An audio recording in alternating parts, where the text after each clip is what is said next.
Seguimos en el aire de Eso que Falta y ya estamos conectados con Alejo Di Rizzio, que está a muchos kilómetros de distancia presentando la película por el Paraná, por todos los lugares posibles. Vayan a verla porque además ya está disponible en Cinear, si no me equivoco, o era en un par de días y ahora Ale me corregirá. Hola Ale, ¿cómo estás? Hola Mailu, exactamente, la película ya está en Cinear, la pueden ver directamente ahí si buscan por el Paraná, la disputa por el río, está gratis, solamente tienen que registrarse y no pagar la exagerada suma como antes cuando estuvo como estreno de 400 pesos. Bueno, pero lo que nos encuentra el día de hoy no es la película, sino la extrema derecha versus crisis climática, porque, bueno, ganó Trump, ya sabemos que es una noticia tal vez un poco vieja, pero la semana pasada, como estos mocos que me siguen aquejando, bueno, eran ya una toma de mi vida completa, bueno, no pudimos hablar de lo que implica o lo que implicará tal vez el triunfo del señor Naranja en el país del norte.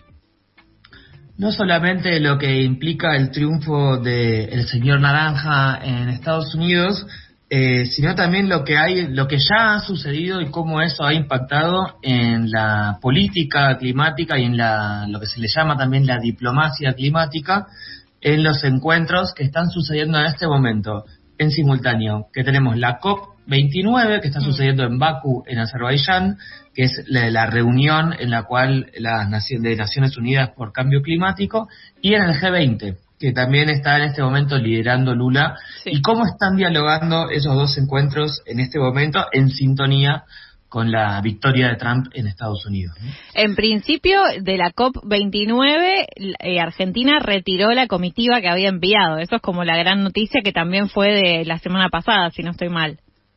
Exactamente, y por eso decíamos que es la extrema derecha contra la crisis climática, porque un poco lo que se viene interpretando es que esta acción de Argentina, si bien es simbólica, y si bien Argentina no tiene un peso específico lo suficientemente grande como para sabotear las negociaciones climáticas de la COP y otros espacios afines, lo que se interpreta es que Milei está intentando liderar la disputa ideológica, digamos, contra lo que ellos entienden que es la Agenda 2030, el marxismo, bueno, todas estas hartas de negacionismo climático que venimos escuchando en los últimos tiempos, y intentando ver si eso sienta un precedente para que más países lo acompañen. Específicamente, Trump hizo campaña directamente, y ahora podemos ir a eso, con proclamas abiertamente negando la crisis climática, y hoy mismo a la mañana se conoció que nombró como secretario de Energía al CEO de una compañía que se llama Liberty Energy, que es una que proporciona servicios para el fracking a nivel mundial. Chris Wright, el CEO de esta compañía, no solamente es negador del cambio climático, sino también es un acérrimo combatiente contra cualquier tipo de energías renovables. Sí, y además siendo CEO de una empresa extractivista es un impulsor básicamente del cambio climático, aunque él lo niegue seguramente. Él no solamente lo niega, sino que él también es uno de los autores de esta especie de hoja de ruta que se ha planteado la extrema derecha en Estados Unidos, esto que le llaman el Proyecto 2025. Si bien Trump había negado, digamos, ser parte y que eso fuera su programa de gobierno de una manera u otra, el Proyecto 2025 llama directamente, y cito textual, a parar la guerra contra el petróleo y el gas y a salir cuanto antes del Acuerdo de París y de el marco de el marco de la ONU, que es el que llama la COP, que es el marco conferencia de la Agenda 2030, supongo. Y para el cambio climático, específicamente la comisión que organiza el Acuerdo de París y que no me acuerdo la traducción en castellano, por eso me trabé. Que es el marco que llama directamente no solamente a organizar las COP, sino a intentar lograr implementar el Acuerdo de París que como se repite hace mucho, es un acuerdo que no es vinculante, depende del compromiso de cada uno de los países, y eso es precisamente lo que se está viendo hoy en día en la COP29. Que además del Acuerdo de París, si no escuché mal en estos días que todo el mundo estuvo hablando de Trump, cuando él fue presidente ya se habían retirado del Acuerdo de París, Biden volvió a ingresar, pero ahora claramente el anuncio de Trump es que se volverían a ir en cuanto tome el poder nuevamente de la Casa Blanca. Exactamente, por eso no solamente se van a ir del Acuerdo de París, y eso se está viendo o previendo a ver si Milei o no también se anima, digamos, a irse del Acuerdo de París, sino que se van a retirar esto que acabo de buscar la traducción en castellano, que es la Convención Marco de las Naciones Unidas sobre el Cambio Climático, que es cuando normalmente decimos, bueno, está sucediendo crisis climática, es una crisis global, los países deberían juntarse y ponerse de acuerdo. El único espacio en el cual se han juntado para efectivamente tener políticas conjuntas contra el cambio climático es este, y por eso es importante que se retiren, si bien los gobiernos y los estados no estaban asumiendo en su totalidad los compromisos del Acuerdo de París y la posibilidad de abandonar cuanto antes los combustibles fósiles, los pocos compromisos que se habían logrado era por la existencia de estos espacios, ¿no? Esto es lo que tenemos, como los espacios que pueden intentar presionar a cada uno de los estados para lograr incrementar las acciones para el cambio, para combatir la crisis climática. ¿Y cuánto? Ahora bien, sí. No, avanza. Dejo las preguntas para el final. Ahora bien, ¿qué acaba de suceder en la COP29, la reunión a la cual ha llamado? Primero volvió a suceder igual que la vez pasada en un país petrolero, y tuvimos un par de pequeños avances, lo cual no es poco, porque como digo, ¿no? O sea, como decía recién, es todos los países del mundo intentando ponerse de acuerdo en algo. Claro. Como bien marca el número 29, es la del año 29 que se juntan, y ya había acuerdo desde el año pasado, y hubo acuerdo en que la intención es triplicar las renovables para 2030. Se inauguraron los mercados de carbono, lo cual están muy cuestionados por muchas de las organizaciones sociales y ambientales por ser ineficientes hasta ahora en su capacidad de acelerar las acciones para el cambio climático.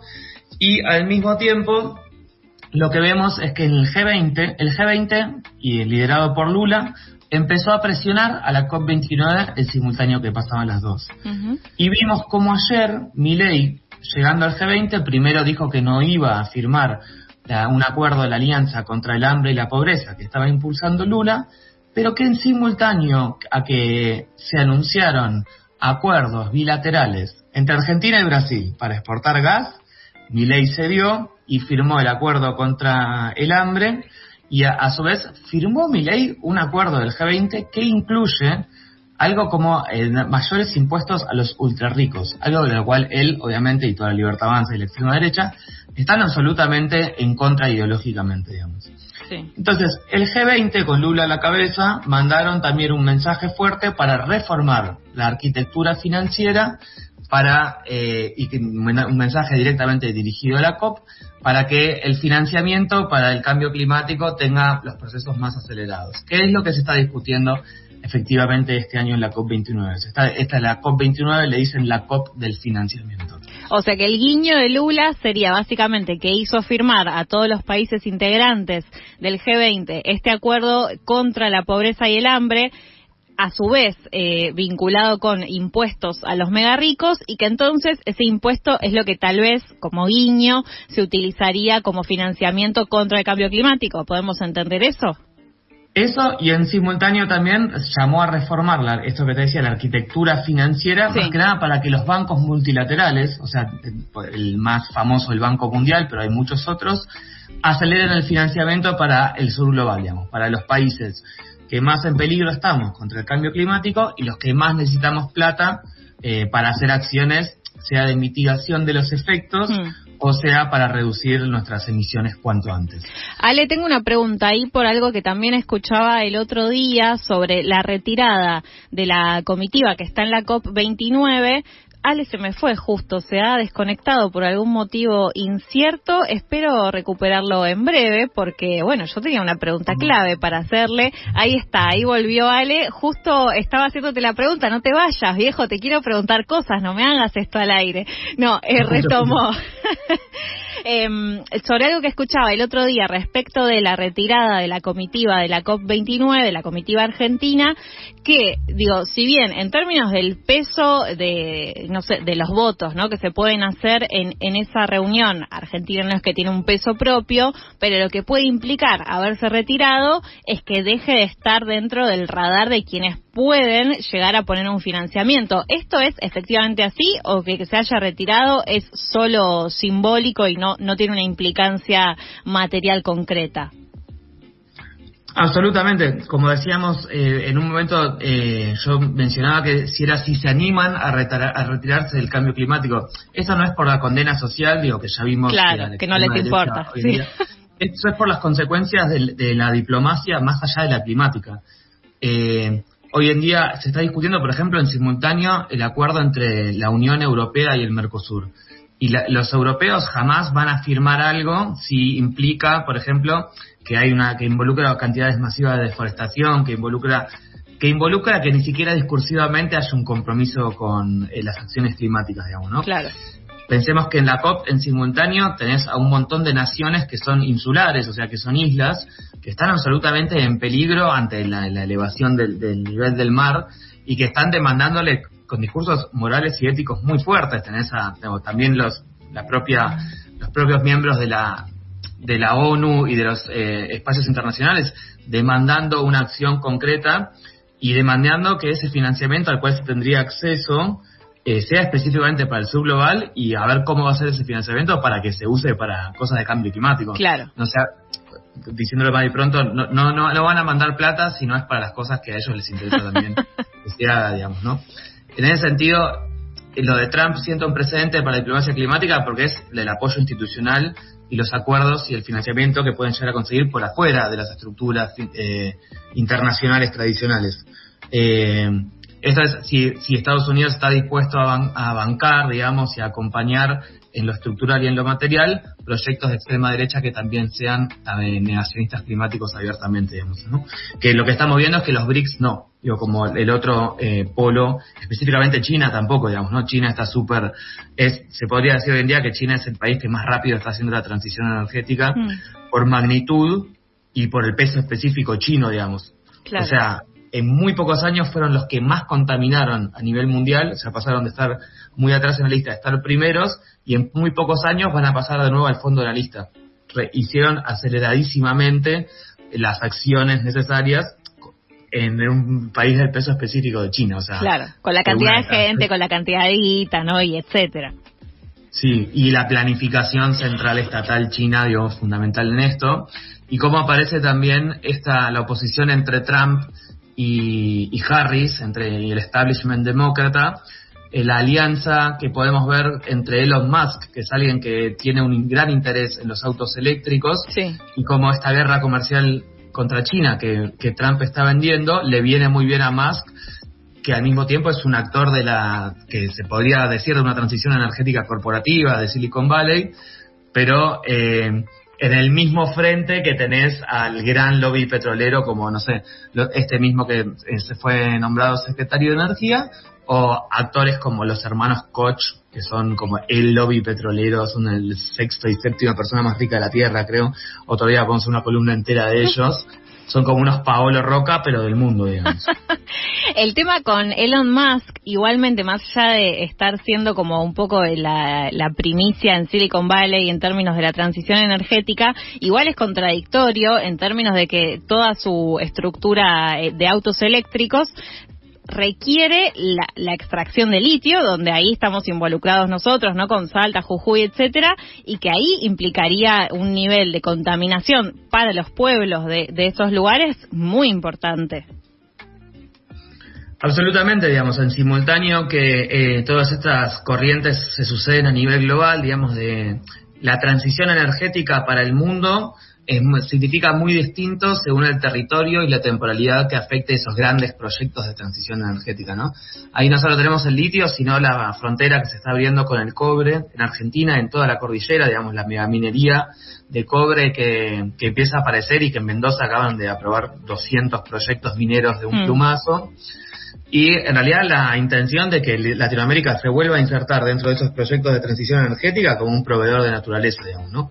Y las disputas que tenemos hoy en día y las propuestas que tenemos hoy en día de muchas organizaciones de que en realidad lo que necesitamos en Argentina y en el sur es una transición energética popular que nos emancipe de alguna manera del lobby petrolero y del poder petrolero, y que tenga usos sociales y para el bienestar de las personas en ese proceso de abandonar cuanto antes los combustibles fósiles.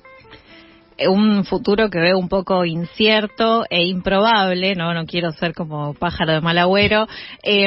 Me pregunto si tal vez en algunos días podremos hablar de, ya que lo nombramos a Lula en el día de hoy, de este acuerdo de exportar gas. Hay algo ahí que me inquieta un poco, también a partir de cosas que escuché muchas cosas de muchos temas estos días y estoy mareada básicamente, Ale. Creo que tal vez al otro lado quienes nos escuchan también. Entonces, entender un poco qué nos implica a nosotros en términos energéticos, por supuesto, la exportación de gas, cómo eso va a repercutir en el consumo, en los costos. Me parece que es clave también empezar a hablarlo, ya que ahora de pronto Milei quiere ser amigo de Lula, aunque en las fotos salgan los dos con cara larga, pero bueno, para empezar a entender un poco también de qué va ese acuerdo. Totalmente, podemos hablar de eso la semana que viene, largo entendido. Por ahora, saber que es un memorando de entendimiento, o sea que son estos, nos gustaría que pase tal cosa, y lo que apuntan a que pase, por ahora es muy difícil de alcanzar, digamos, ¿no? No se sabe quién va a poner la guita, cuándo, todavía tiene muchos grises este acuerdo, pero es una intención de Brasil de comprar barato el gas de Vaca Muerta, y se alinea con lo que venimos hablando todo este año, de que Argentina quiere exportar energía, y por eso los precios nacionales están acercándose cada vez más a los precios internacionales. Bueno, ninguna buena noticia básicamente. No sé cuándo nos va a tocar esa columna de felicidad, tal vez nunca en lo que queda del año. Bueno, en principio nos vamos a encontrar la semana que viene, ¿no? La semana que viene estaré ahí presencialmente, por supuesto, y podemos pensar, bueno, o hablamos del acuerdo de gas o buenas noticias. No puedo garantizar. Todo no se puede. Claro. Bueno, Ale, que sea un éxito esa gira de película y nos vemos la semana que viene. Nos vemos la semana que viene. Pasó así Alejo Di Ricio con su columna Paisaje donde vivo. Hablamos sobre todo de la extrema derecha, seguimos hablando de la crisis climática y seguiremos hablando de eso en el resto de los programas que nos quedan aquí en Eso que Falta durante este año. Eso que falta, el noticioso postmatutino prevespertino de FM La Tribu que te deja con ganas.